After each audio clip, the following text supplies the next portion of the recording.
टिसोरी साहब ने जाते जाते यहाँ पर जितने भी इनिशिएटिव लिए थे गवर्नर हाउस में, वो सब यूं लगता है कि वो तोड़ के चले गए हैं। गुज़िश्ता रात यहाँ पर जिस तरह हम ये देख रहे हैं कि ये वो एरिया है जहाँ पर बच्चे आकर जो है वो क्लासेस लिया करते थे, लेकिन जिस तरह की अब यहाँ पर सूरत-ए-हाल है, ये देखें कि यहाँ पर जो कुर्सियां रखी गई थी उसे भी फेंका गया है और धूल मिट्टी से ये एरिया भरा है। और जो मुख्तलिफ यहाँ पर साइड्स पर शीट लगी हुई थी, अब वो शीट्स भी यहाँ पर जो है वो हम नहीं देख रहे हैं। जिस तरह की यहाँ पे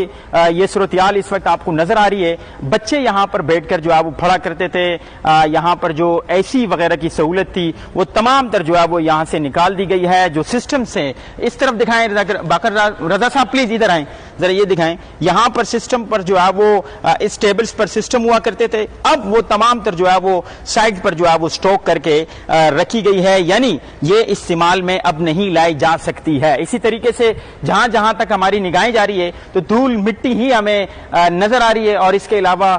कुछ भी हमें यहां पर नजर नहीं आ रहा। और ये लगता है कि ये तमाम तर जो स्टेप्स है ये गुज़िश्ता रात ही लिए होंगे जब ये फैसला हुआ कि गवर्नर को हटाया जा रहा है, क्योंकि जिस तरह यहां पर तेजी दिखाई गई है, जिस तरह यहां पर केबल्स वगैरह हटाए गए हैं, जिस तरह यहां पर बिजली का कनेक्शन बंद किया गया है, ये इस बात का सबूत है कि गवर्नर टिसोरी साहब ने जाते जाते या तो एमकेएम के वर्कर्स के हाथों या फिर यहाँ के स्टाफ के हाथों तमाम तर यहाँ पर जो निजाम था, जो वफाकी हुकूमत की मदद से चला करता था, उसे मिट्टी में मिलाकर दरहम बरहम कर दिया है।